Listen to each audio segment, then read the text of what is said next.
It's now time for What? The Sit Down with Don Tony. The Sit Down, where Don Tony talks one-on-one with his followers about the world of pro wrestling, pop culture, and so much more. The Sit Down it's Saturday. with Don Tony. Saturday, stupid. And now, your host, Don Tony. Yeah, it's turning into one of those days. It's not the sit down. It's the Don Tony show. I don't know what was up with that intro. It's all good. It's all good. Hey, a lot of you say that's your favorite theme of them all. Hey, how you doing? You know what? It's my fault. I'm wearing the Sunday shirt.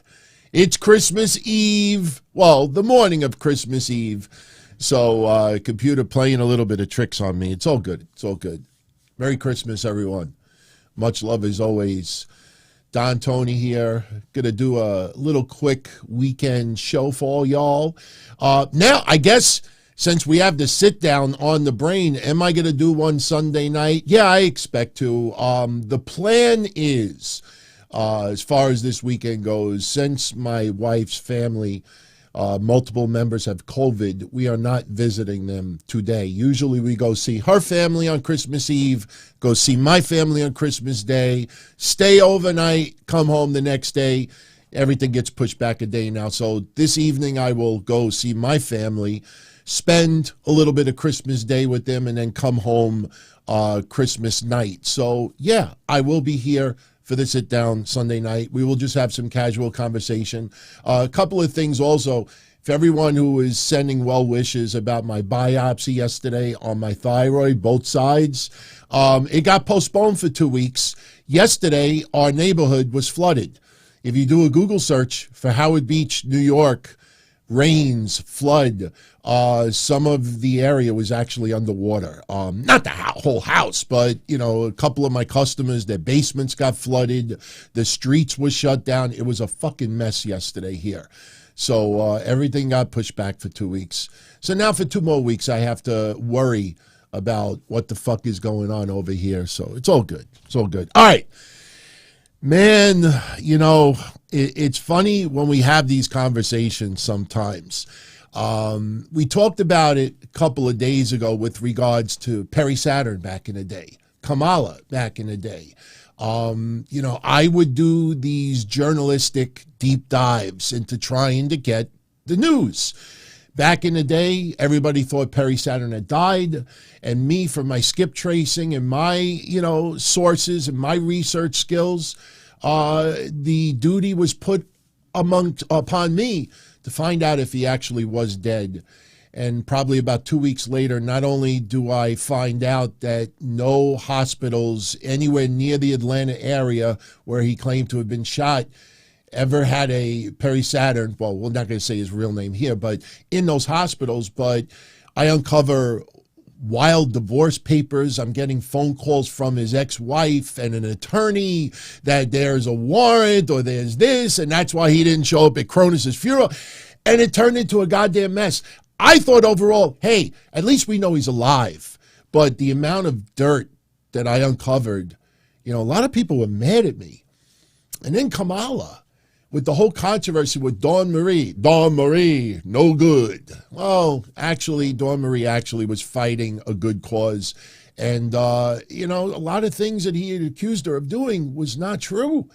But because of Kamala, God rest his soul, his, you know, situation at the time, poor health, you know, just a very, very loving man. You know, I came off looking like an absolute asshole. And I'm like, all I'm trying to do is get the truth, get the answers, and that's why we stopped with Jeff Hardy, with the DUI arrest. Remember, we were going to reveal who rented the car, how did he get possession of a car without the breathalyzer, you know, installed in the ignition device. And I had a few people who probably remembered back then, you know, my journalistic skills, and they said, hey, DT, back off on this one. And that's what I did. So now we get to Matt Riddle. Oh my goodness. I'm going to say this as a lighthearted, chauvinistic pig for a minute.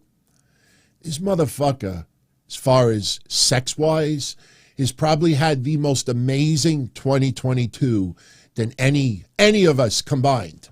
That guy, it's funny. I'm going to show you something in a little bit. I think this guy will end up in an adult film. I'm not kidding.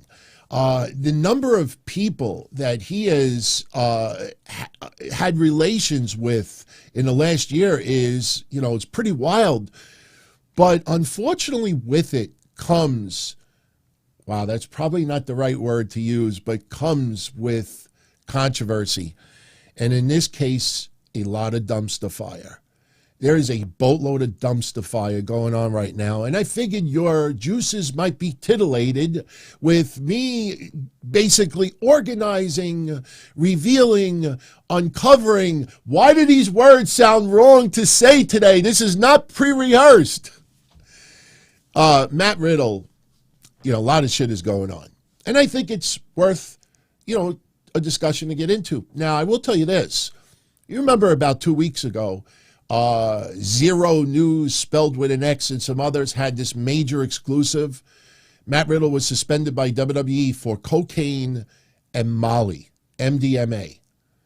That's pretty wild to explicitly throw that out there. You don't just say wellness violation. They actually went and said cocaine and Molly. It's kind of weird if you remember, especially that night. We had that week with Raw, Elias paying tribute to Riddle. WWE being very sympathetic to Riddle. And if you're thinking, hey, wait, Riddle doing lines, doing ecstasy, it's funny. Some people out there revealed that they're not aspiring drug addicts, which is probably a good thing. And then you don't have to be a drug addict to experiment, different substances. But some people were mixing up ecstasy with weed. But now, yes, if you think about Rick James and some of the phrases used back in the day, some people have, very unique names for marijuana. But I actually found the source of where these reports came from 2 weeks ago. And it's pretty fucking reckless because the actual person who put that out there actually took a dose of her own medicine. She has no idea if Matt Riddle is in rehab, but she is assuming that he is based on what she's reading online. And that's exactly what happened with some of these news sites. All right. I promise you, this will not be a long discussion with regards to Matt Riddle. I wanted to share with you a few things that are going on. Now, before we get into that, I want to get into a couple of other tidbits of news. Coming out of this past Wednesday's Dynamite, the big buzz going around was, who was this motherfucker? Was this Big Vito meets Reno meets whatever? Is this maybe, what did people say, Tom McDonald? Which was ridiculous because remember, we put a side-by-side with Tom McDonald, the rapper, and it's not even close. Then we thought maybe Lance Archer shaved his beard. And maybe it's Lance Archer in some weird way. But he is finally revealed. And believe it or not, you don't know the guy. I don't know the guy. Just because the segment sucked overall doesn't mean that this guy sucks. And believe it or not, this guy, and I'm going to show it to you, is a former baseball player. His name is Grandin Getzman. Grandin Getzman. Oh, that doesn't work. That's it. There you go. Minor league baseball. Just because you see twins on the jersey doesn't mean it's Major League Baseball. People saying he was a former MLB player. No, that's not true. He was in the minor leagues his entire 9-year career. Compiled, an okay batting record. Love the number 44, though. Love it. Love it. My favorite jersey number of all time, obviously, because Reggie Jackson's my favorite player of all time. But that is him. Grandin Getzman. He played in the minor leagues for about 9 years, And unfortunately, I think his overall batting average was like 244. It was very subpar. This guy actually banked a decent amount of money. You know, I was reading a little bit of his bio, and 1 year, I think it was the Tampa Bay Rays, signed him for like $550,000. So this guy actually made some decent coin. There is some footage of him playing baseball online, and he played in some spring training games, but that still was not Major League because you never played a day in the major leagues. He retired from baseball not too long ago. He's been training with Jay Lethal.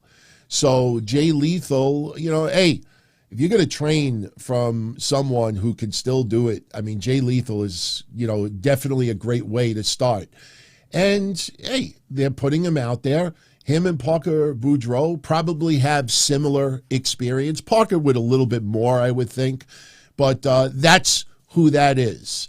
So for everyone out there that was curious, go, you could do a little research if you want. Now, yesterday on SmackDown, we had a cameraman, zoometh on these balls, was attacked by Bray Wyatt. And a lot of people were asking who was the cameraman. Believe it or not, it is a wrestler who actually came up through Seth Rollins' school, and not too long ago had an AEW dark match against the Acclaimed. He is, if you're looking on your screen, and if you have audio only, do not worry, I will read you his name. His name is JT Energy. I don't know how old he is. Someone told me that he was like 34 years old. I think that's a little bit extreme, but he's been in Seth Rollins' school for a decent amount of time and is now working, you know, the indie circuit.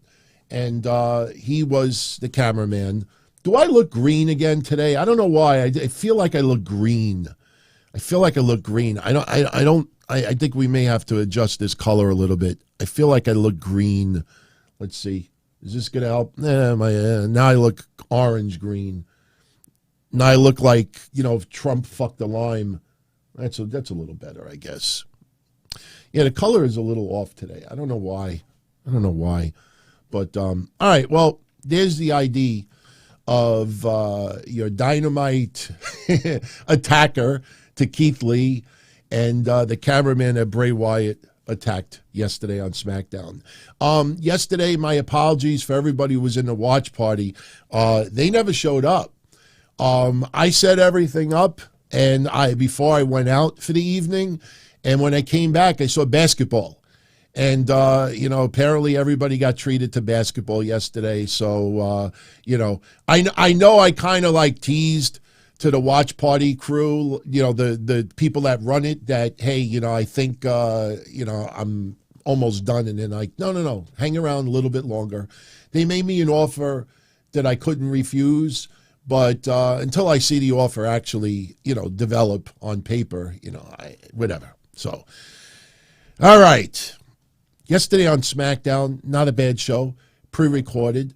You know, basically this is to hype up John Cena's appearance next week, teaming up with Kevin Owens versus Sami Zayn and Roman Reigns.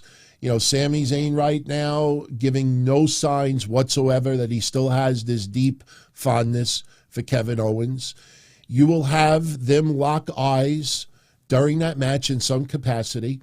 And yes, they will fight a little bit, but there will be a moment next week in where Sami Zayn might be a little reluctant to do something. And when you see the look on Roman Reigns' face, that is the beginning of the end for Sami Zayn. Now, they're not getting rid of him yet. We still got a little ways to go. But next week, SmackDown will be the turning point in this storyline. Now, the turning point is not going to be extremely abrupt like what we got with the Festival of Friendship. You know, Kevin Owens, Sami Zayn, you know, we heard at that time. Remember, we heard that they were going to split and KO was going to turn on Jericho. And people, this kind of mirrors it a little bit. People were really against it. They wanted it to continue. And it felt like WWE did continue the Festival of Friendship a little bit longer. You know, the alliance between the two. And then at the very end, that's when, Jericho was on the list and the turn was final. You didn't have, for weeks or months, little seeds being planted that we knew the news and we knew the intentions and we knew the plans. But as far as TV goes, very, very little was alluded. Some people thought, remember that time where didn't Jericho hit Kevin Owens, cause like a disqualification or something, and people thought, and then you realize, and then there was another time where they were arguing and then he blamed it on Roman Reigns. So there was a lot of, playing with people's emotions, but as far as the storyline goes, they really didn't, plant a lot of visible seeds on TV. Here, it's going to be a little bit different, especially because this is a very, very important, big storyline. I mean, I'm not saying that Jericho and Kevin Owens was not, but in this case, you're talking about the WWE Heavyweight Champion, undisputed Universal WWE Champion. And then you're also talking about the WWE Universal Tag Team Champions that have the longest reign of all time. So when their longest reign ends, whoever tag team that is, it's got to be uber important. You don't want a fruit roll-up clusterfuck interference. This is going to be a big deal. So obviously the storyline behind it has to be really, really powerful. So, I know there's a lot of you holding out hope that maybe WWE has Sami Zayn become heavyweight champion and Sami Zayn could win the Rumble. And it's not going to happen. But Sami Zayn did an interview last week and he said he thinks the best is yet to come with his career. So who knows?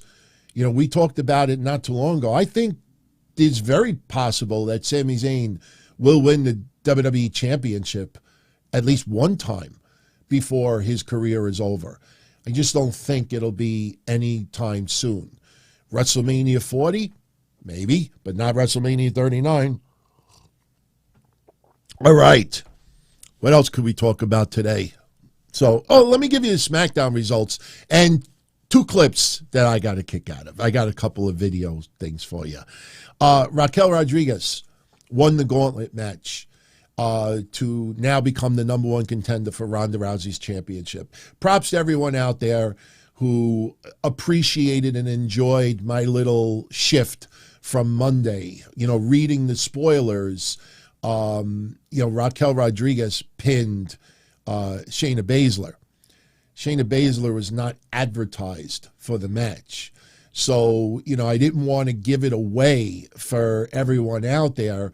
And, a lot of people posting spoilers, they weren't there. They didn't know why Shayna Baszler got pinned. She wasn't an announced participant. If you read those spoilers, they didn't even say why she was out there. A lot of people were assuming that it was a typographical error. We had some fun with that. But the actual scenario was when Raquel Rodriguez thought that she won, Ronda Rousey says, no, you have one more opponent. And the idea was Shayna Baszler beats Raquel Rodriguez. Shayna Baszler's not going to face her friend, but Raquel Rodriguez prevailed. And listen, we've brought up how Triple H, with his current creative team, mirror a lot of the same finishes, mirror a lot of the same creative, situations. This could very well end up being with the Royal Rumble, that we may end up seeing Solo Sikoa in the Royal Rumble. We may end up seeing Sami Zayn in the Royal Rumble with the sole intention is that if they win, they're not going to face the tribal chief, that they will, give up their championship opportunity. So I think people would, listen, Sami Zayn has no match at the Royal Rumble. So you feel like you got to put him in the match, especially when you realize, how much money WWE sold with this. So that's what we had yesterday on SmackDown. Rey Mysterio beats Angel Garza. Rey wants Cross to hit the ring, and Cross declines. Usos defeated Hit Row. Listen, as bad as AJ Francis looked last week, they actually did pretty good this week. I mean, one very good match is not going to take away the fact that AJ Francis is still a tremendous project in development. You almost feel like AJ Francis maybe needs to go back to NXT. The problem, and listen, you know what I think the problem before is that man was almost 100 pounds heavier before.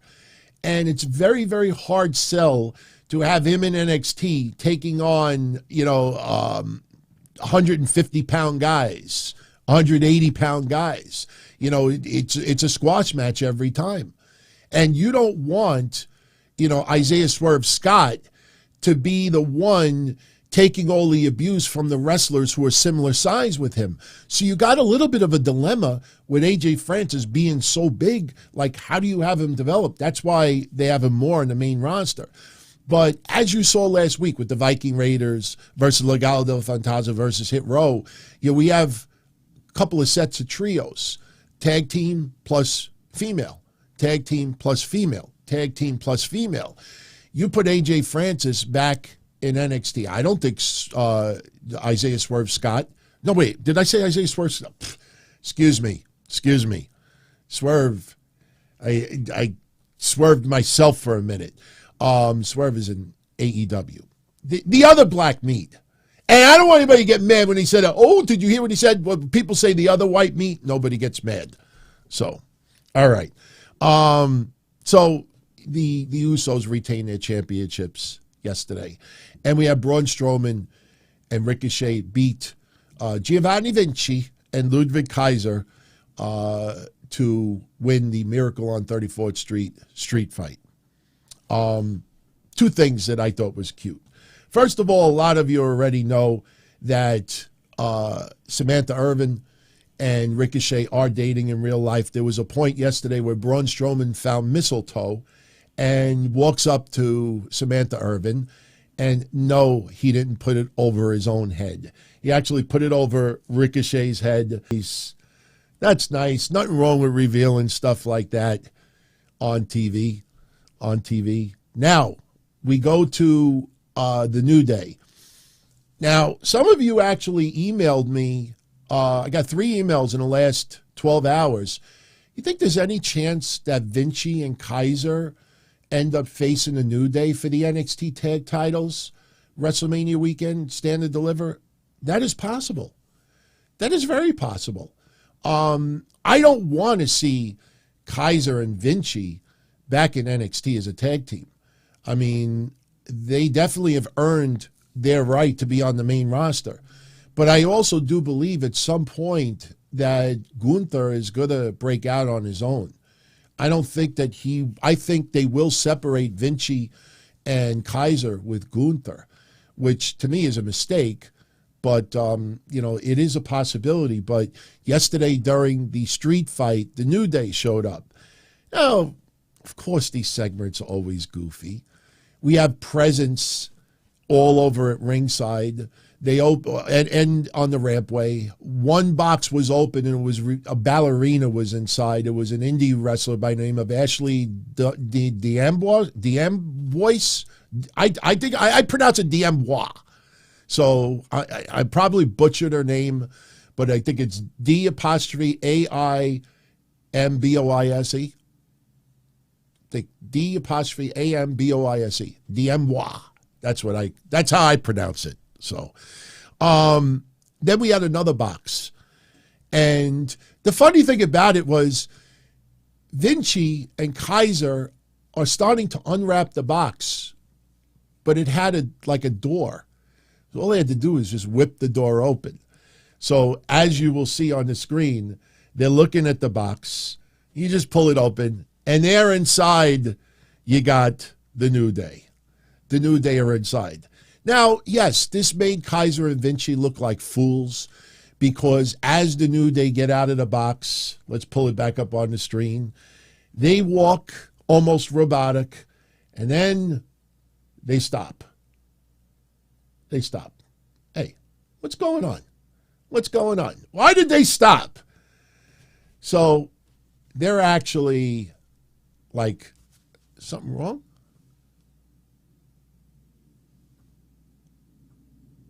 I'm not going to stand here for 2 minutes to do it. Believe me, I could actually do that for a long time. But they're like trying to touch them, trying to see why did they stop. You know, for me, if that's me, I try to tickle them. I try to make them laugh. You know, go under the underarm and start rubbing the armpit, even though it probably smelled. Or maybe fool around with the ear. No, what do? Xavier Woods has got his hands out like this. They're nutcrackers.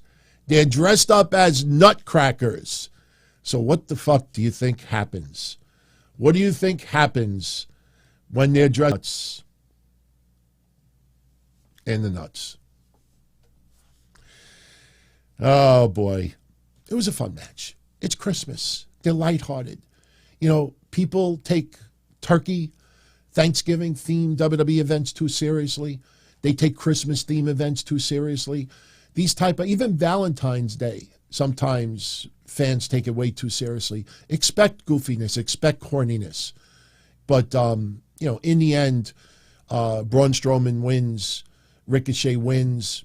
Not a bad episode of SmackDown. Going into, you know, the last SmackDown of the year, this was a nice, fun match. Rams fan says, you know, it's getting old. Yeah, they have the same match every 10 years. It's different participants. Doesn't get old for me. You know, it's one match, one time a year. You know, if they did matches like this multiple times a year, I would complain, but, you know, it wasn't that bad. I actually thought that it was funny for what it was worth. Now, as far as Rampage goes, this was your event last night. You had Top Flight and AR Fox win the $300,000 Three Kings Christmas Casinos Trios Battle Royale. The longest match gimmick name in history. You see the participants on the screen. My problem with this whole thing, and I love the excuses that people made. How's the House of Black not in this? I mean, yes, we had a segment with the House of Black later on. They interrupted Ortiz and Eddie Kingston cutting a promo. And the House of Black almost insinuated that maybe Ortiz or Eddie Kingston should not trust Ortiz. Okay, that's fine. But Santana is not around, and you only have two guys. What the fuck are they going to do? Get Danhausen? Oh, you need that partner. The House of fucking Black Trios returned, and they're raging war. And yesterday, we're supposed to suspension of disbelief that their anger, their evil, they came back from the dead, they're reincarnated, came out of the ocean, did all this stuff, wanted to totally brutalize the entire roster. And they're playing mind games with Ortiz and Kingston. Maybe you shouldn't trust Ortiz. Come on. Are you fucking serious? And people are trying to justify that. Those motherfuckers should have been in this tournament. And listen, I know they got a hard-on for AR Fox. He's a good guy, trains, does a lot of good shit behind the scenes, inked the deal. This guy is going to help AEW more behind the scenes than anyone will ever realize. But who the fuck cares that AR Fox and Top Flight won a Trios Battle Royal? You think they actually won $300,000? You know, you mean to tell me, oh, well, they didn't put the House of Black in there because the House of Black, they would have lost. Who wants to see House of Black lost? No, they're going to play mind games. You know, I don't think you should trust this person. Awful. Absolutely awful. Garbage. Garbage. Call it like for what it is. The House of Black are back now for a month, and it's fucking worse than what it was before. At least Malachi Black roundhouse kicked Cody Rhodes and had a fucking feud with him. And sure, Cody's not there anymore. They fucking return, wage war, and they're playing mind games on Ortiz and Kingston, who never get fucking TV time anyway. Jade Cargill over Verta Vixen, and Jeff Jarrett and Jay Lethal defeating Billy Gunn and Anthony Bowens. not a bad episode of Rampage. Easy viewing hour. But the House of Black stuff just pissed me off more than anything. Just don't even put them on the fucking show for a week. Don't even put them on the show. To have a trios battle royale and they're not in it, and they instead say, no, we'll have you do this. That was ridiculous. Now, before we get to Matt Riddle and start bringing this home, I want to just mention quickly, expect more crumbs being fed to the reporters by the coddled elite EVPs when it comes to Miro. This time around, though, Miro is going to redeem a few insults back, and we're already starting to see it. Lana, C.J. Perry, did an interview a couple of days ago. She was on 92.7 WMAY FM. They were talking about Hollywood, talking about wrestling, and they were talking about Miro. Now, I know you all know this. This is not an insult on AEW. It was never an insult on Impact Wrestling. It was never an insult in other companies. But how many times over the last 20 years you have a wrestler that leaves WWE and wrestles for another promotion and could wrestle there for 5 years? Christian Cage is a great example that comes to mind right away. Left WWE, went to TNA for a few years, and then they do an interview, and they'll always bring up their WWE stuff. And in many cases, they have no idea that that wrestler is wrestling for another promotion. Happens all the time. I remember the New Age Outlaws. They were the Voodoo Kin Mafia in NWA TNA. And they were in TNA for a decent amount of time. And when you had people doing interviews or talking about them on the outside, they would just talk about their WWE career. Didn't even know that they were in TNA. And when it comes to Miro, in the case of this radio station, they know him as Rusev. He's not on TV. These people that do the show are fans of Miro. So they ask Lana, when are we going to get Rusev Day back? We miss Rusev Day. So, I mean, you remember how fun Rusev Day was? I mean, it didn't go as far as it should have because, remember, Vince McMahon said, no, those fans are not cheering with you. They're mocking you. That's, to me, I'm a huge supporter of Vince McMahon as far as my, wrestling viewership since 1979. Personally, like I said, I wouldn't want him to be my father. I wouldn't want him to be my relative. Him and Matt Riddle are like perfect for each other. They should double date. But, as far as Vince McMahon, though, giving me wrestling entertainment for all of these years, I'll always be appreciative of that. But that comment he made about Rusev Day is one of the dumbest things that I ever heard. When you have crazy merchandise sales, I don't buy merchandise to mock someone. If I bought a shirt or bought merchandise just to tear it up, and I almost did that with the Baron Corbin cards. Remember we were going to blow up a bunch of Baron Corbin cards a couple of years ago? And I started looking online to see if anybody was selling like blocks of Baron Corbin cards. Then I thought about it. I'm like, wait a minute. I'm going to spend all this money on Baron Corbin cards just to blow them up? It's like, save my money, man. Pay bills. And I never did it. So they ask about Rusev Day. And Lana gives this response. Thank you, Maddie, for transcribing this and sending it to me. This is what she said, and I quote, well, it so happens that the Redeemer is fighting on some battlefields against a couple of gods. Rusev Day will never die. It's always going to be around. The kids are all going to want to sing it, and I'm sure it will make a return in the WWE at some point. Rusev, well, whatever he shows up back in, whatever freaking name or gimmick the character he returns as in WWE is going to be iconic. That's the great thing about wrestling. It doesn't matter what company you work for, what promotion you work for. Anything can happen. And let's be honest, we know everyone returns back to the WWE at some point. Didn't throw any shade on AEW. They were talking about Rusev Day. Well, soon as that came out, you got more triggered EVPs pissed off at that, and you have people writing lines, oh, gee, I wonder if what Lana just said is going to delay Miro's return even further, and this and that. And then you got more noise. Oh, Miro balked the creativity for this match. He balked this, he balked. They want to play one up on each other. And honestly, look, do I think Lana, wants to go back to WWE with Rusev? Absolutely. Absolutely.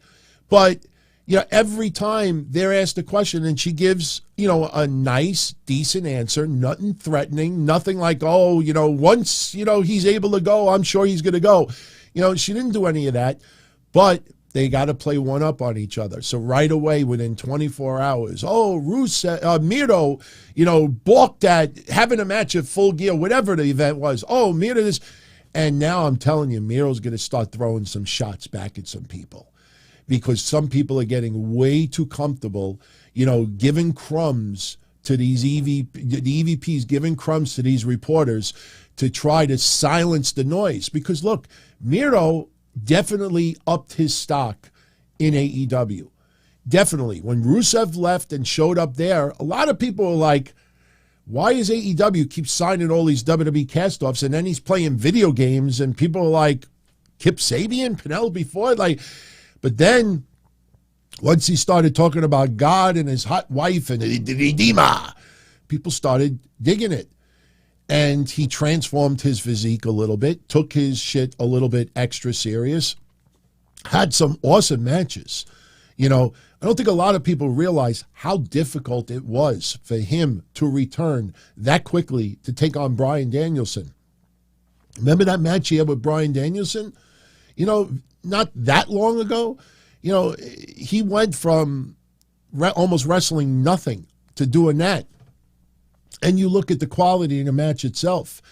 But every time Rusev Day is brought up, every time a comment like, hey, never say never about a WWE return, you have fans that start getting pissed off. Yeah, why isn't he not on TV? Why? What the fuck? How could you waste this guy?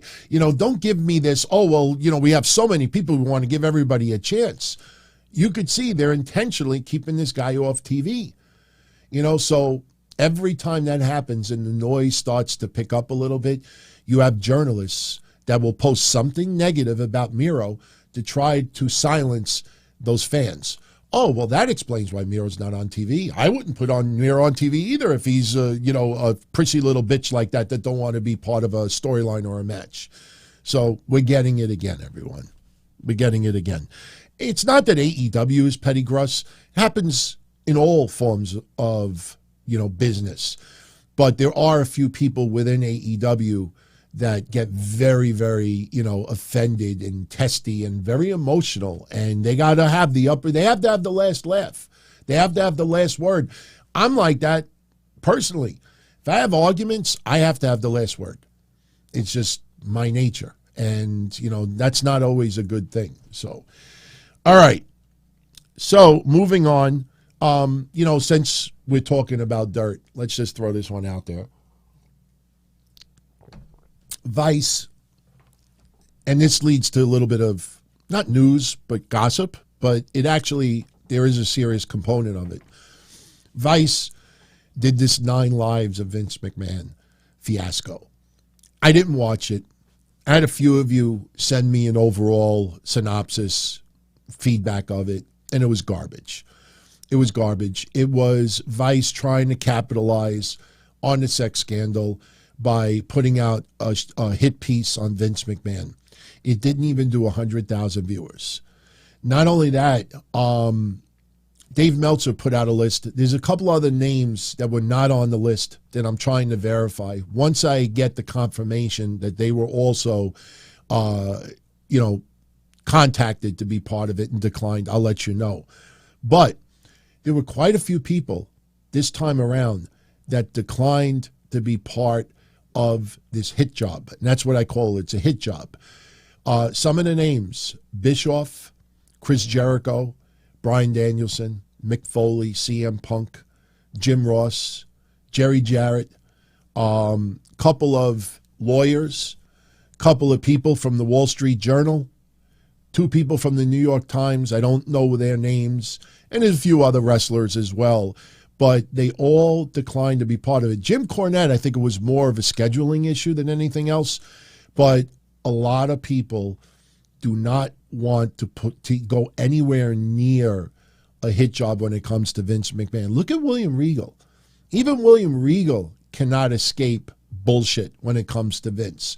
William Regal in October, and not much changed since October other than the Rita Marie, the lawsuit's about to be filed, and that spa employee from California.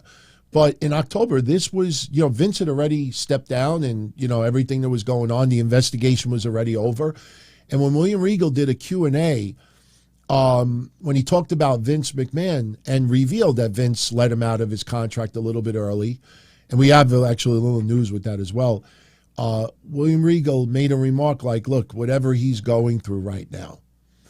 And, it sounded sympathetic, but it was very, like, a lot of people in wrestling, what Vince is dealing with, what he's going with. And that term, sexual assault. And when we talk about Matt Riddle, I want you to keep the term sexual assault in the back of your brain, because something that I noticed with all of these women making these claims about Matt Riddle, they all have 2 things in common.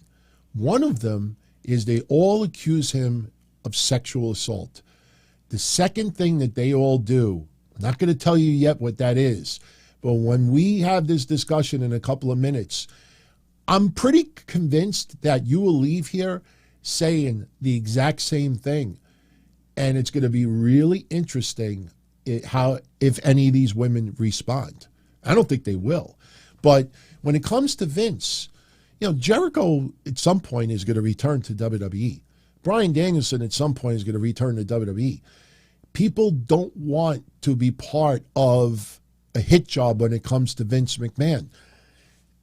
Remember the millionaires world and the billionaires world? We can't relate to it. We look from the outside in and we say to ourselves, how could any woman, is just willing to give it up to try to get a little bit more, better spot in their job or business? Not accusing every single woman of doing that when it comes to Vince McMahon. But, as we've talked about before, all of these women, they're looking for paydays instead of justice.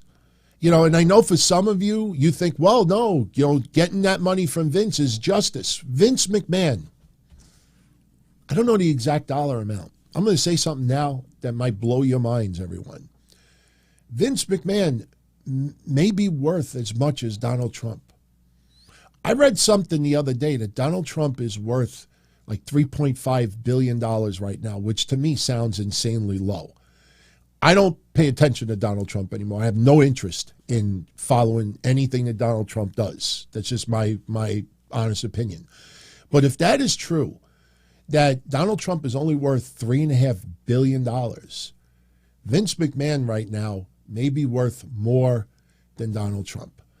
So if Vince McMahon is worth $3 or $4 billion and he gives $10 million out to women, you start knocking zeros off. That's like you giving $10 to somebody. So when you talk about, oh, well, you know what, they're getting revenge and this and that. Now, let me tell you a little bit of gossip going around that may actually turn into a big news story. If you remember, Rita Marie made these accusations since the early 90s of Vince raping her. That's horrible. That's awful. We don't know the entire story behind it. Vince McMahon now has a demand letter from her lawyer She wants $11.75 million. I believe that's the amount. And she now is on the clock. She has, I believe, 11 months remaining to file a lawsuit against Vince McMahon because of that law that we talked about last Saturday. If you want to go check out that video, we got in detail. New York and California made laws that will now let people file, before the statute of limitation have run out. Now, here's the thing. Vince McMahon has denied this since the accusation in 1986 it was. He's denied it. Believe it or not, there's buzz going around that people believe in the legal world. And one financial, outlet out there talked about it, that Vince McMahon may in fact be willing to settle with Rita Marie in this situation.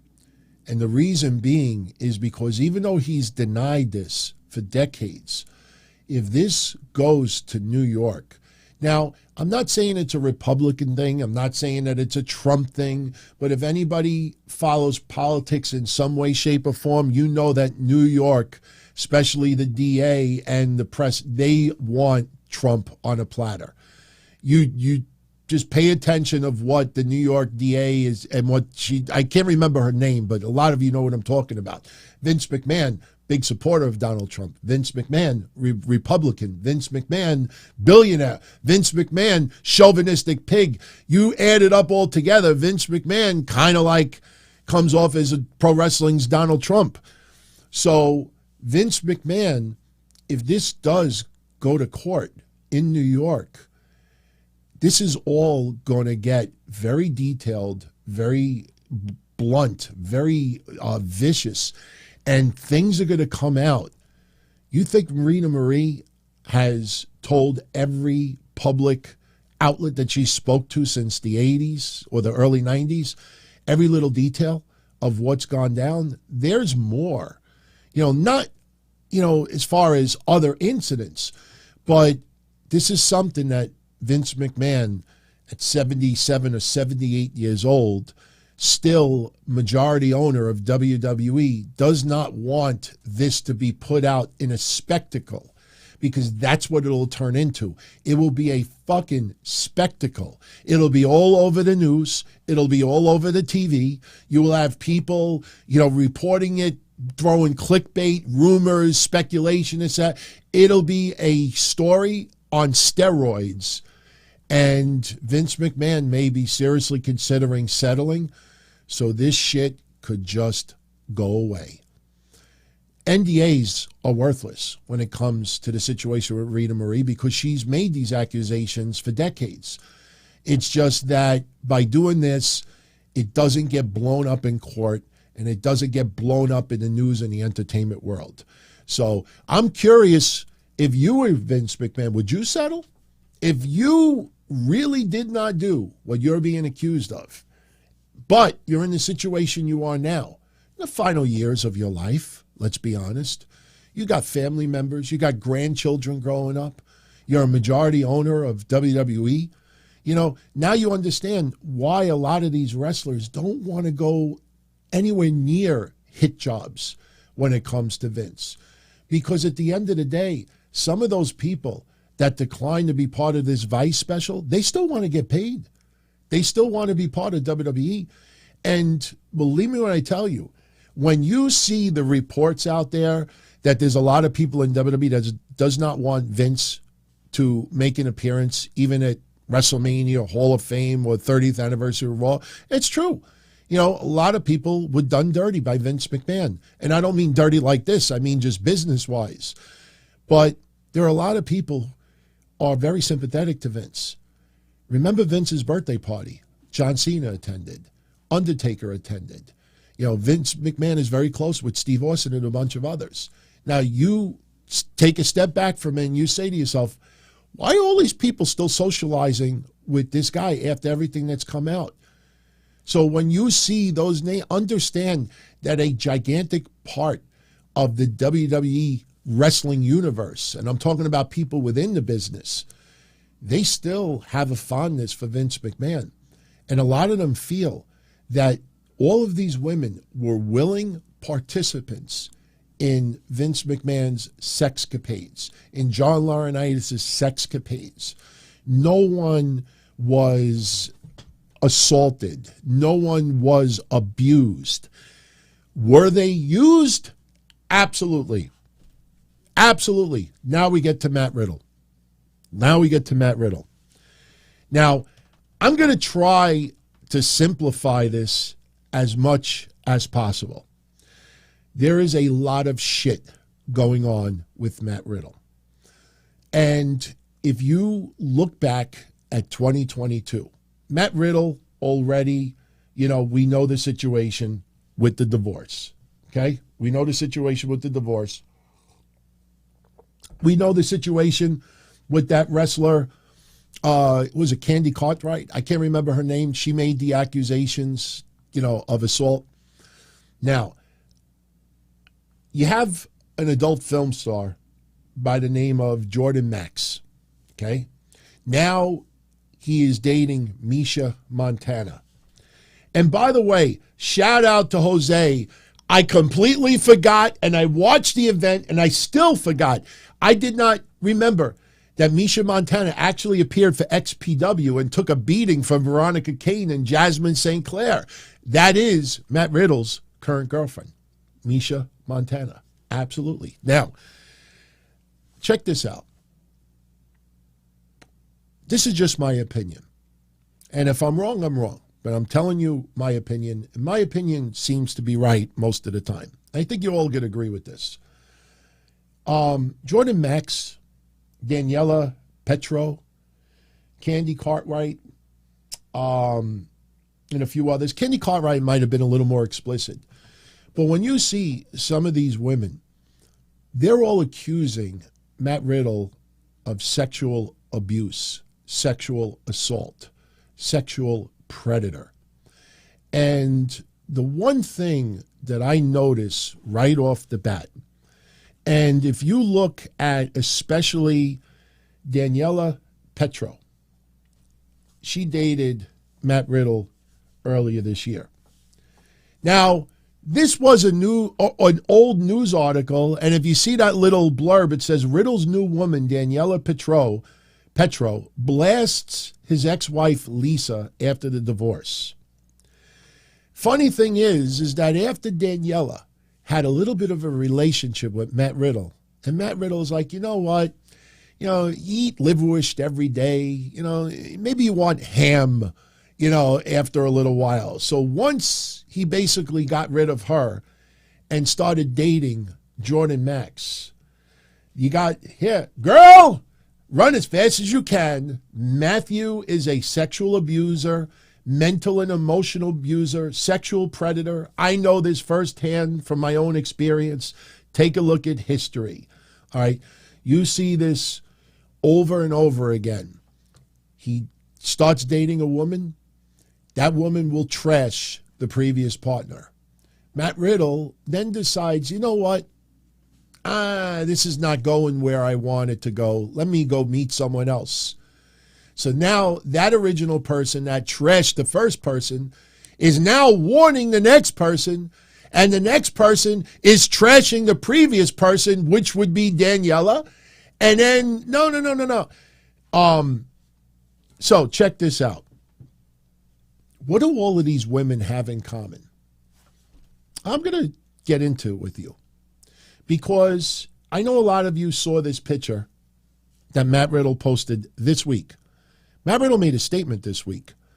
And if that's rehab, everyone, oh, please, I'm going to do every possible substance I could find. Rehab looks pretty awesome, doesn't it?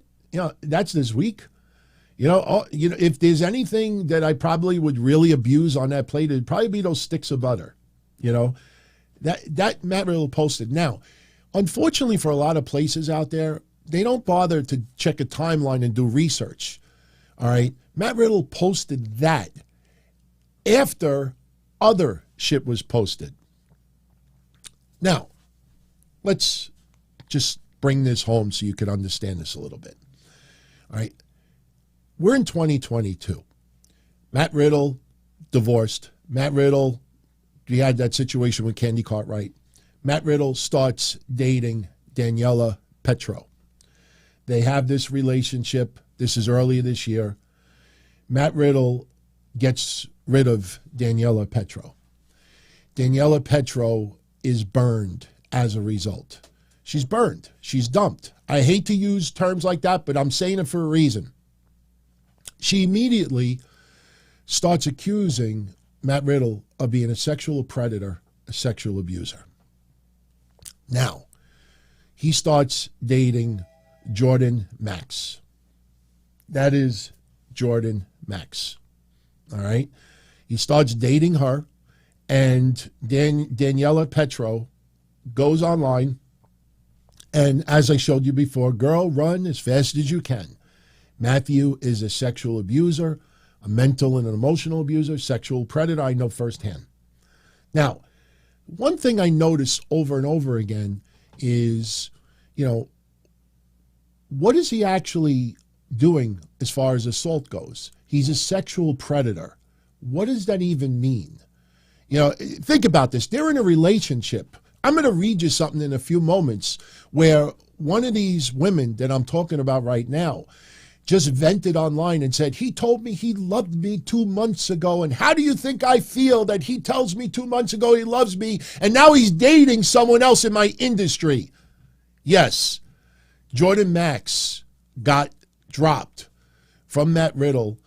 Jordan Max has been replaced by Misha Montana. That is the female that we talked about 2 weeks ago. All right. So now Jordan Max is going around telling people, WWE, you got to get rid of him. He's trouble. He's a sexual predator. He's a sexual abuser. So what went down this week? Somebody on social media cracked a joke towards Jordan Max because she got dumped for Misha Montana. Now, Jordan Max and Misha Montana are adult film stars. Apparently, a big no-no in the adult film industry is that you don't date someone in your same industry. Now, if Jordan Max would have said, Misha and I are best friends. We're good friends. I can't believe that she would date somebody that I was dating. Just because they're in the same profession, that's a big no-no. Think about that. The adult film industry's probably got tens of thousands of performers. And because Matt Riddle is dating another adult film star, Jordan Max is blown away by it.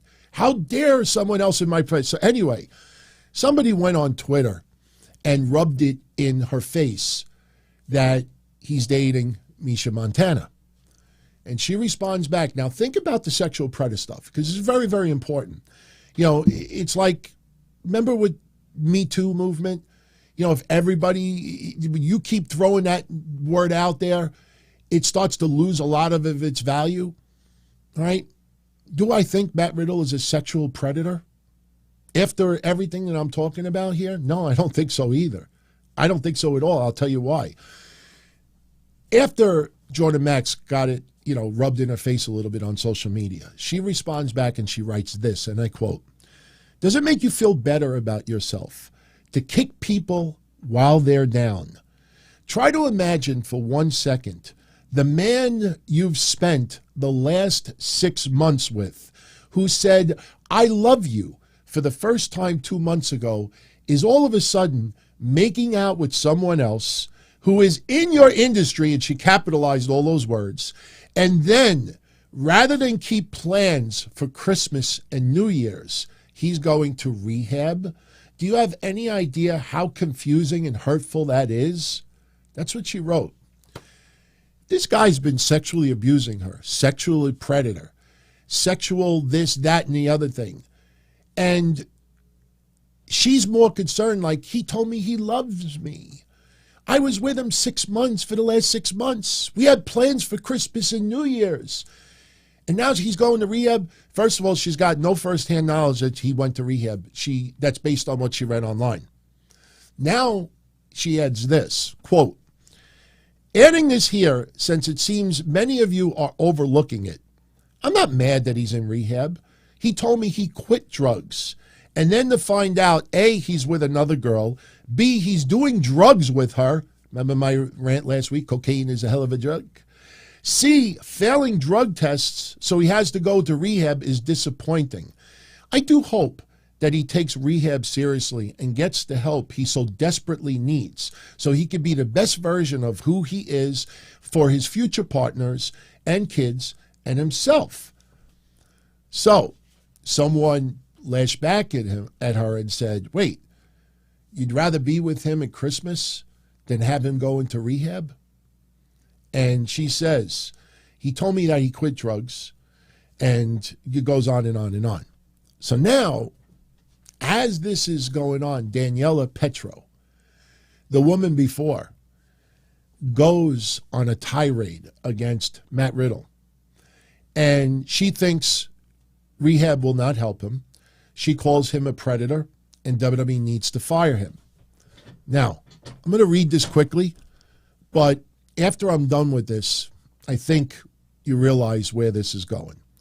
She did videos, by the way. Oh, and let me also tell you, she now has an OnlyFans page, and she's charging $20 and $30 a pop. So Daniela Petro has an OnlyFans, and she plugs it after, on all the pages she's writing this. So anyway, she talks about the video, and she says, you would think that someone would learn not to hurt women or abuse women. I'm talking about Matt Riddle. Talking about you, bro. I told you, you may have hurt me, but I'm not going to stop until you're stopped. And right now, I think the newest victim is Misha Montana, which she's in that I'm a stand by my man phase solely. I respect the girl. I respect it. But you'll find out, and it's sad. You're going to find out the hard way. Jordan Max found out the hard way. Finding out the hard way that you've been conned into loving a man who uses your love, then takes advantage of you to manipulate you, to sexually abuse you, and to torment you. And he has a pedestal of fame, and he has the support of people who idolize him. But why would you idolize the devil? Why won't anyone listen to me?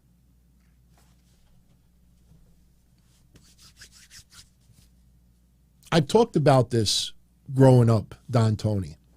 When I used to go to clubs in the 80s and the 90s, you would look around the club and you would have guys that would say anything to a woman to try to get laid, to try to pick someone up. That's the term. Hey, how you doing? Hey, my uncle's a modeling agent for Playboy. If you want, and people will lie, they will scheme to get what they want. I don't see anywhere in these comments where Matt Riddle sexually took advantage of the women, where they said no and he said yes. If you start reading between the lines, Matt Riddle sounds like he wooed her, made her believe that he loved her. When you meet someone, you're a teenager, your 20s, your 30s, and you say, I love you within a couple of days. Is that wrong? How many of you have heard stories of people that met someone and within a month they get married and they end up together for 50 years? So my point is that telling someone you love them, whether it's after a week, after a month, after a year, there is no template, okay? And Matt Riddle telling someone they love them and then a couple of months later decides that he wants to meet someone else, that's not abuse. That's not abuse. That might not be your best choice for a lifelong partner. But what it comes across over and over again with these women is that Matt Riddle looks at them in their eyes with this soft look. I mean, look at this photo again. You look at the photos, look at him here. And I'm not crapping on Matt Riddle. You look at him over here and you look at the eyes, they think, oh my God, I'm madly in love with this man. And he tells me he loves me and he wants the world with me and everything. And we have incredible sex and we do all this stuff. And then they find out this motherfucker is fooling around with someone else. Sorry, in my opinion, that's not sexual abuse. That's what you call a piece of shit, a player. A guy who, just is not someone you date. There are certain people out there that you You go it for like a fling, a one-night stand, a little lighthearted relationship, no serious commitment. And it sounds like these women are believing that Matt Riddle wants to and even if he said, oh, I want to live with you forever. I want to marry you. I want to do this and that. And then 2 weeks later, that's not a crime. That's not a crime. If you feel that he lied to you, if you feel that he used you, if you feel that you dropped your guard and you poured your heart out to this man and he cried and he did this, and then you find out he's dating someone else, that's not a crime. And what I see over and over again with all of these comments, no one alleges him of doing something against their will. What you hear are women that fell for him, fell in love with him, got dumped, and because they were so deeply in love, because he said all these things, that's abuse. That's abuse. These are dumpster fires, in my opinion. And I'm not saying that Matt Riddle is this wonderful man. If I was a female like them, I would want to have a serious relationship with him.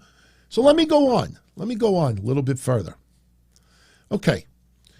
Finding out the hard way that you've been conned into loving a man who uses your love, then takes advantage of you, manipulates you, sexually abuses you, and torments you, and he has the pedestal of fame and has a support of people who idolize him.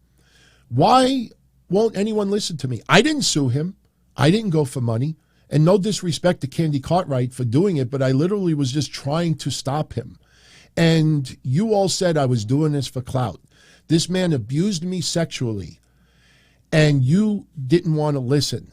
And now you have videos that like Ivy Malibu, another film star, putting out, and she's still in that I want to protect him phase because she's not saying his name, but she's talking about Matthew Riddle. I'm going to say it, and I'm going to say it arrogantly. I told you all. I told you all about him. I told WWE. And what are they doing? Sending him to rehab? Rehab's not going to fucking help him. He still has his fucking job. He still is going to fucking do what he wants to do. Fucking innocent women. What does this mean? What is this? Sounds like a woman who got burned, who got dumped, and she is so angry and bitter about it, she wants him to lose his job. She doesn't want to see him happy with someone else. She wants this. I'm sorry. I don't know anything about her personally. She might be a wonderful person. But sorry, you meet someone who turns out to be a total piece of shit. That is not someone you have a relationship with. That guy thinks in his head he loves the person. He falls in love. That's not a crime. When he says they sexually abuse, how did he sexually abuse you? He told me he loved me. He told me that I was his only person, that he said he wants to spend the rest of his life with me. Sorry, you don't lose your job over something like that. These women get scorned. They get dropped. And they have this platform also, and they want revenge. And that's what this is all about. Now, she finishes up by saying, and 30 days of rehab is not enough time to fix what's fucking wrong with this man. Charges might, but it's not here nor there. How do you prove sexual abuse? The one thing Matt Riddle has never, ever, ever, ever, ever done is been held accountable ever. Oh, I'm going to do drugs because of my divorce. Okay, so you're doing drugs while you were cheating on your wife with your mistress, and then you're forced to do things. What about with me? You said I made you the happiest going through your divorce, but you still abused me. So what's the accountability? She got burned, and she thinks it's illegal. If I start dating someone and I sell them a ton of goods and I tell them they're the greatest thing around, yeah, that is fucked up. Wow, that is an asshole. That is a piece of shit. That is a Jersey Shore reject. That's not criminal. And every time they use the word abuse, you never hear anything that's criminal. Oh, it's neither here nor there. It's neither here nor there. Okay. I want to finish up with two things. After all of this was posted, after all of this was posted, that's when Matt Riddle posted this. Let me show you. A lot of people think that Matt Riddle posted this first and then sparked everything else. No, Matt Riddle wanted to have the last word in this.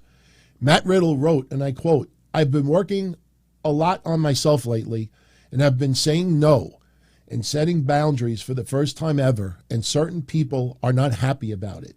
But I couldn't be healthier or happier. Thank you all for your support." Remember, I'm not trying to compare me to Matt Riddle, but this applies to you also. How many times have I told you over the last couple of years that for some reason you post something good about yourself on social media, and sometimes people get mad at it? People accuse you of rubbing it in their face. I noticed this a few years ago, and I used to talk about it indirectly. A lot of you know what I'm talking about. I said, I'm going to post something that happened to me. I go to the casino, I hit a jackpot. And like 90% of the people who I'm supposedly friendly with just like stay away. Like a lot of people don't like to see people happy. And if it's someone that doesn't like you and they see you happy, they get angry. And this is what's happening with Matt Riddle right now.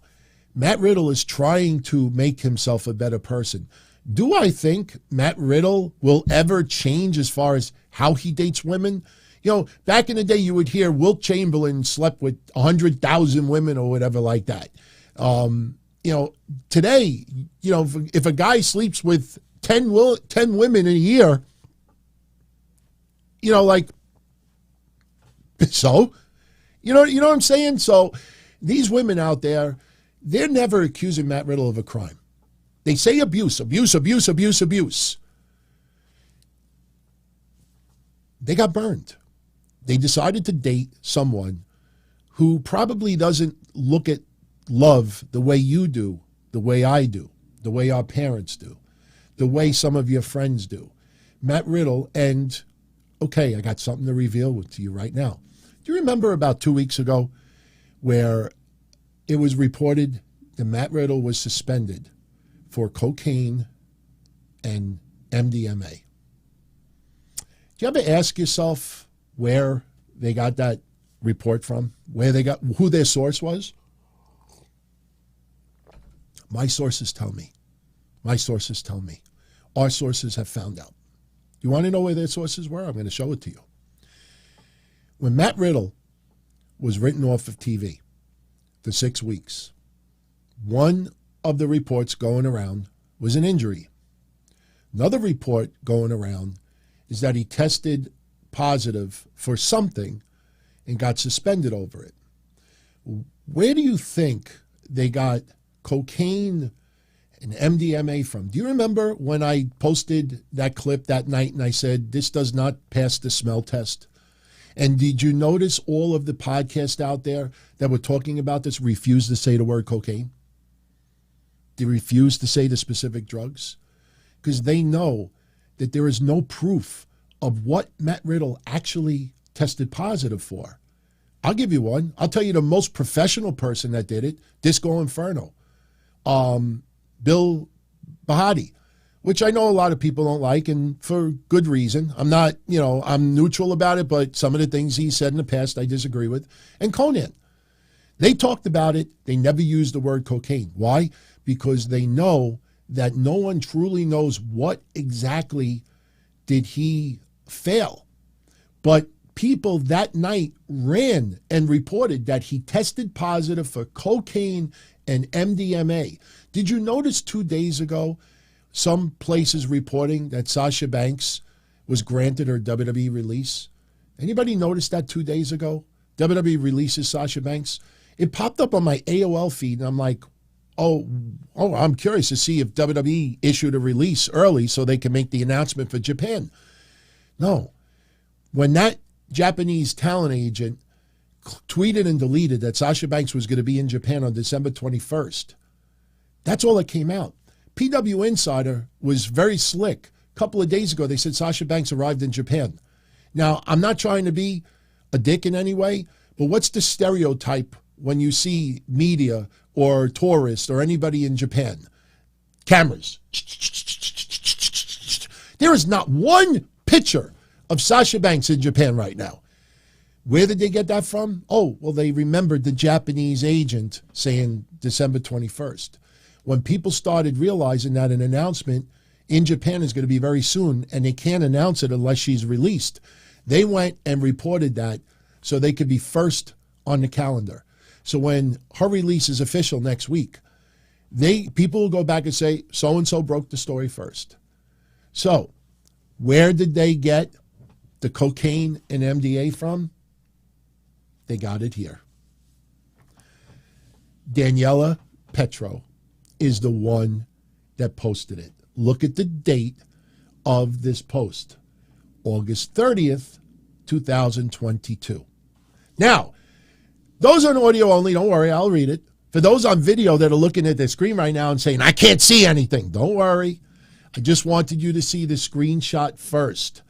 On August 30th, right after Daniela Petro started her tirade, this big vendetta against Matt Riddle, she goes and posts this screenshot, and this screenshot.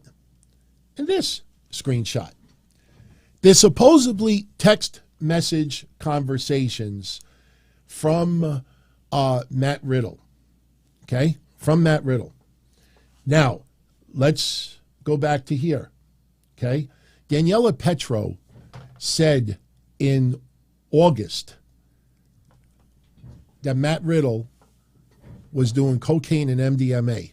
Okay, let me read everyone what these text messages are, these private messages. Now, again, warning, these are claimed to be written by Matt Riddle. These are supposedly screenshots from Daniela Petro's cell phone. Warning, strong language coming. This is Matt Riddle talking to Daniela Petro at 5 o'clock in the morning. Quote, I want to fuck you in front of people early in the day. Then at night, I want to do some coke and Molly and have you fuck me in front of people, or in a perfect scenario, we get another hot guy with a big, you know what, I don't want to use every word, everyone, and share it with me. Before I read anything else, everyone, that is where they got the cocaine and Molly references. That was posted in August of 2022. And when people thought he got suspended for wellness 2 weeks ago, they went and they took the cocaine and Molly references from here. No one had a source in WWE that said, hey, I heard Riddle got suspended for cocaine and Molly. Okay, let me read a little further. Honestly, babe, I do love you, but there's certain things I want to be in a relationship. I want and need a cock, pussy, ass, loving slut like me, and I want to those things and not to do it because I want it. I know I'm not like other guys, and I really don't get jealous if you flirt or fuck anyone, to be honest. That's what I want. When you were trying to be my girlfriend, I hated it. But when you sent me that video of kissing that other guy, I was so turned on, and that's what I want, especially because I can't have you. It's so hot because you're hot. I know that's a lot, and this stuff I've already told you, but I think this time you'll believe me that I won't get jealous. Now, friends, before I go any further, Daniela Petro claims these are from Matt in her DMs. This is the type of person that she is saying told her he loves her. This is the relationship she was in. So when you talk about sexual abuse, do you see any response where she's like, ew, that's disgusting. That's awful. I don't do that. That's terrible. None of that happened. Understand the relationship that they were in. I go a little bit further. I know that's a lot of stuff, and it's stuff I already told you, but I think this time you'll believe me that I won't get jealous. Also, one more thing. I want to make porn with you, and I'll pay you, and I will give you royalties if I ever release or sell it. And she writes, wait, what? Are you sober, Matt? And he says, yes. just really fucking horny. She says, give me 10 to read and reread and read this again. He says, take your time. And then she says, okay, I'm going to respond in break. Are you still there? He says, I'm at the train station going through security. She writes, oh, sorry. So he writes, she writes, let me read everything you sent. Actually, he said that. And then he writes this in closing. This is probably the most important comment of them all. The porn is an insurance policy if WWE ever wants to fire me. I'll explain in person, but it makes sense. Plus, I've always wanted to do it. She writes back, it makes sense. You definitely have to explain more in person.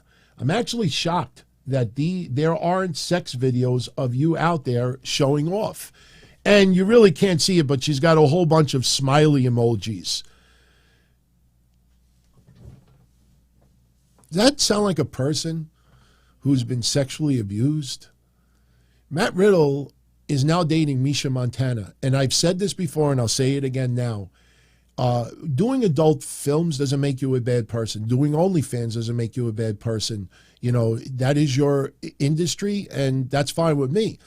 But when you get those messages from your partner, and this is what you want to do, that I want to do coke with you, and I want to do this with you, where in it does she say, like, you're doing drugs? Like, no objection to the drugs. No objection. She gives him a video of him kissing another man. All right? These relationships are dumpster fires. All right? And these women, the problem is, this is my opinion, and if I'm wrong, I'm wrong. The problem is that these women are in an adult entertainment world where sex is an everyday thing. There's no emotion attached to it. When they date Matt Riddle, that sex has emotion to it. I'm not having sex with Matt Riddle. I'm making love to Matt Riddle. I don't make love in my adult industry. I have sex, two totally different things. And they let their guard down. Matt Riddle sells a bad goods if those DMs are real. And I do think that they're real. I do think they're real. You know, understand, there's no objections from Daniela Petro. It's more of, you got to explain this a little bit more to me in person, this and that. No objection to the coke, no objection to Molly, no objection about her sleeping with another guy, that he wants a guy, he wants a girl, he wants to film it, he wants to do this. If I wrote even 1/10 of that, I would not be with my wife right now. She would have dropped me in a second. Huh? What the fuck? She would have wrote in giant letters, WTF. And that's it. Are you there? Are you there? Are you there? Honey, are you there? Are you there? Are you there? Honey, I was just drunk. Are you there? Are you there? Are you there? Are you there? Are you there? No response. That would have been the end of it. These women are dumpster fires. I'm sorry for saying it. I don't know them personally, but they are fucking dumpster fires. They went into these relationships, and this is the DMs you have with someone. If my wife sent that to me in a DM right now, that I want to sleep with you in front of people, I would say, go find somebody else. The fuck out of my life. These women were not sexually abused. They were maybe manipulated. Maybe they were burned. But sorry. Until one of these women says specifically something that is a crime, these are just women that dated the wrong person. Will it end up the same as Misha Montana? We don't know. But all I know is that Matt Riddle has a fascination with adult film stars, and after you dissect all this, I think Matt Riddle down the line. You know what's interesting, though? I'll say this. This reminds me of Enzo. And he said, now I'm not, look, that got a little bit different because that woman accused Enzo of rape. These women have not. But Enzo's lifestyle is why I think WWE never brought him back at that time. I had this conversation with former co-hosts at that time. Enzo had ended up that he didn't commit a crime, that the woman lied. Now, you would have thought at that time, oh, WWE should bring him back in a second. They never did, because Enzo's lifestyle, they didn't agree with. And yeah, WWE could turn around and not hire someone because their objections to their lifestyle. And in the case of Matt Riddle, you know, this is all private, but these women are making it public. And no, you cannot fire someone simply because they want to date someone in the adult film industry. But if Matt Riddle starts having incidents publicly, that's a different story. But at the end of the day, everyone, in my opinion, you know, I feel bad for these women because you don't ever want to get played. But, you know, as an old rapper used to say, you played yourself. You played yourself. You played yourself. You played yourself. Who did that rap? You played yourself. Was that Tribe Called? No. Was it Tribe Called Quest? I don't remember. But that was an awesome hip-hop song at the time. Somebody remembers it, please. Actually, somebody Google it right now. Just type 4 times. You played yourself. You played yourself. You played yourself. You played yourself. And it'll come up. Not DJ Khaled. That sounds too new.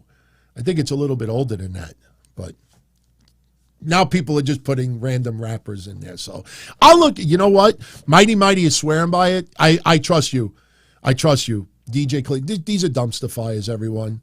You know, and the worst thing about it is a lot of these websites will just run with it.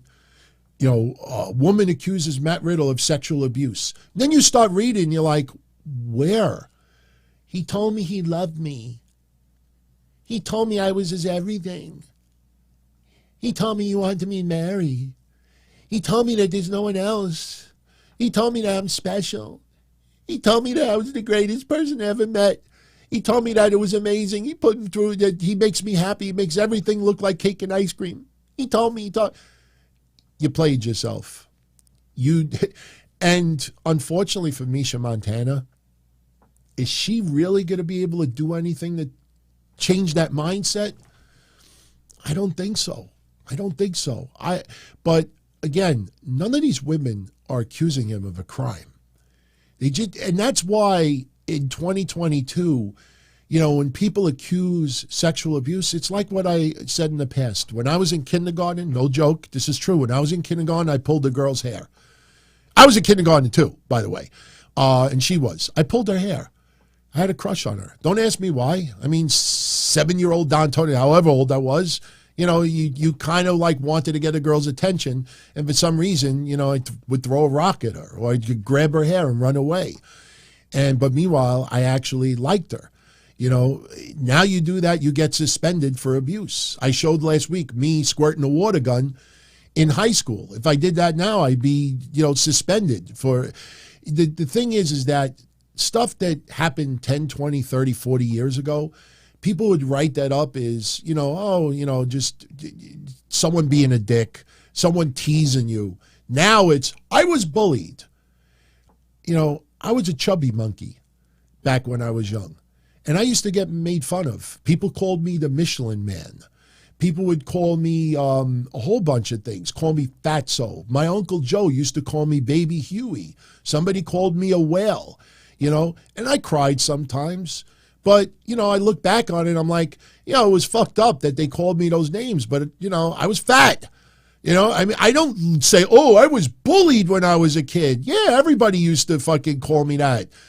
My friends would play a game called Pylon, and we would just be hanging out, and I would always be the victim of it. We'd be hanging out at the park, and somebody would just yell out Pylon, and the next thing I know, 15 of my friends are all jumping on me and trying to grab my underwear and give me a wedgie and pulling on my ear and pulling. Playful, not trying to hurt. It's not bullying. It's just my friends being a dick. Come on, guys, stop being a dick. Now it's, stop bullying me. You know, this is Matt Riddle's choice of women. And for those women, it's their choice in a man. Dumpster fires, everyone. Dumpster fires. All right, one last thing before we go. And I should not have waited until the end, but actually I'm kind of glad that I did. There is a dumb rumor rolling around that Eric Young may end up being revealed as Uncle Howdy, because Eric Young, height-wise, physique-wise, would fit that Uncle Howdy perfectly. Because if you remember Uncle Howdy, last week we joked that he was not much taller than the Leprechaun. Let me tell you all where this dumb rumor came from, just to show you how stupid shit like this will float around. And I also got to criticize Mike Johnson, because Mike Johnson should have just said, no, there's no truth to it, and that's it. I mean, Mike Johnson's got sources too, so to write what he wrote, I think he deserves the blame as well. Now, somebody asked Mike Johnson if Uncle Howdy could be Eric Young. Q&A. Fan said, could Uncle Howdy be Eric Young? Mike Johnson's response is this, and I quote, I haven't heard that Eric Young is Uncle Howdy, and was told that Eric Young would not be starting with the WWE until 2023. But until we see Uncle Howdy inside the ring, it doesn't matter who is playing him on the videos, right? So far, I agree with everything he said. And then he writes this moronic line. At this point, it could be anyone, and they could be using Bray's voice to voice it over for all we know. All right? So basically, he's saying that until we actually see Uncle Howdy in the ring, it could be anybody. It could be anybody. And we know the fucking storyline, everyone. Bray is battling his inner demons. And we are seeing a visual of Bray Wyatt's inner demon as Uncle Howdy. That's all it is. But instead of just saying, no, I have not heard any truth to the rumors that Eric Young is Uncle Howdy, just leave it at that. No, he says, well, until it's revealed who it is, it could be anybody, it could be this. Shut up. Because now a bunch of wrestling news websites, the bullshit ones, are like, rumor, Eric Young being considered as Uncle Howdy. Fucking morons. By the way, John Cena, talk about money. John Cena, once he was announced for the December 30th SmackDown, the tickets for that event doubled. They only had about, I think, 5,000 tickets sold prior to the announcement of John Cena returning to the ring. And right now, I think the total ticket sales are close to 10,000. So when you hear, that's one of the things we don't have as much in 2022. Remember the signs, I paid to see whoever it was? I paid to see Roman Reigns. I paid to see Sami Zayn. I paid to see Steve Austin. I paid to see The Rock. I paid to see this. In 2022, there aren't as many names like they used to be anymore. Yes, you have headliners in AEW and you have headliners in WWE, but John Cena is truly one of those that, yeah, you have thousands of people now that technically will say, I paid to go tonight to see John Cena's return to the ring. Yeah. After a year, plus, it's a special thing, but it goes to show you, you have some, and it's going to be a Gaga match. John Cena's not going to do all that much. You're going to see John Cena get the hot tag, and you're going to see him do a flurry of his things. You can't see me, and this and that. And at the end of the day, people are going to look back at the match. They're going to say it was fun. They're going to be thinking about the storyline with Kevin Owens, Sami Zayn, and the Bloodline.